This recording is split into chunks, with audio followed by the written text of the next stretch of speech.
Robin Singh Chambal को बचाने के लिए पदयात्रा कर रहे हैं। हमारी जीवन रेखा के विषय को लेकर पर्यावरण गतिविधियों के प्रसिद्ध पर्यावरणविद रोबिन सिंह ने कोटा चंबल नदी के विषय पर चर्चा की। नदियाँ हमारी जीवन रेखा जनजागरण अभियान के तहत हम आज 20वें दिवस कोटा में हैं और अब तक हम करीब 495 किलोमीटर की दूरी तय कर चुके हैं। चंबल नदी का जहाँ संगम है यमुना में, वहाँ से हमने अभियान शुरू किया था। हमारे साथ स्वामी तेजोमयानंद जी महाराज हैं जो निरंतर साथ हैं, और आज से हमारे साथ राम धीरज जी हैं, साथ रहेंगे जब तक हम पूरी यात्रा करेंगे। तो इस यात्रा में केवल एक ही संदेश है, एक ही इसका उद्देश्य है कि हम जल के महत्व को जन जन तक पहुंचाने में प्रयासरत हैं, और आप सबसे आह्वान यही है कि जन जन तक जल का महत्व पहुंचे, क्योंकि जल स्रोत है वो दूषित हो रहे हैं, चाहे वो चंबल नदी हो या फिर कोई अन्य नदी हो। चंबल नदी के किनारे हम रहते हैं इटावा उत्तर प्रदेश में, तो हमने सोचा कि इसी से अपनी जन जागृति शुरू की जाए। और चंबल एक आदर्श नदी है क्योंकि ये बहुत शुद्ध और बहुत स्वच्छ है। कुछ स्थानों पर गड़बड़ है तो उसे हम लोग प्रयास करके ठीक कर सकते हैं, और यह मैसेज अन्य नदियों के किनारे रहने वाले लोगों तक पहुंचे ताकि वो भी अपने आसपास की नदियों को स्वच्छ बनाने में अपना योगदान दे सकें।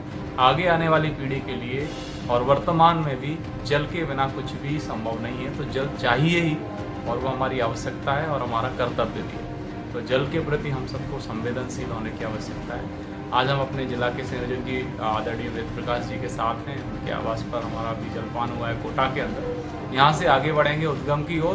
तो बस आप सबसे यही निवेदन है कि जल के महत्व को समझें, और जल क्या है इसके सोर्सेस को समझें, और इसको कैसे हम दूषित होने से बचाएंगे, इसको कैसे हम और ज़्यादा इन्वायरमेंट के अंदर, नेचर के अंदर प्रॉपर तरीके से बहने देंगे, ये हम सबको तय करने की आवश्यकता है।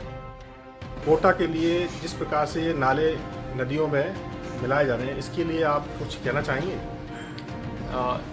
जब कोई व्यवस्था नहीं होती है तो सब चीज़ें अपने आप चलती हैं, तो ये नाले भी अपने आप चल रहे हैं। इसकी व्यवस्था शासन को करनी चाहिए और हम सबको जागरूक होकर के इस पर प्रयास करना चाहिए। शासन तो खुद ही इसमें मिलाने में तुला हुआ है। कई जगह देखे गए हैं नालों को शासन के द्वारा नाले बनाए जा रहे हैं और सीधे नदियों की ओर मोड़े जा रहे हैं। चंबल नदी सबसे शुद्ध नदी मानी जाती है, ये सभी जानते हैं, लेकिन शहर में आते ही ये गंदगी इसमें शुरू हो जाती है।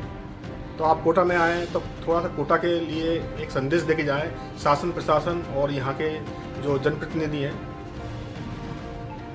जनप्रतिनिधियों के लिए और शासन प्रशासन के लिए तो एक ही बात है कि इसको हम STP के माध्यम से ठीक करके ही ट्रीटेड पानी उस नदी में डालें, ताकि पानी शुद्ध होकर जाएगा तो अशुद्धता नहीं फैलेगी नदी के अंदर। और कोटा ही एकमात्र ऐसा बड़ा शहर है जो इस चंबल को दूषित कर सकता है और करने में अपना जो भी रोल प्ले कर रहा है।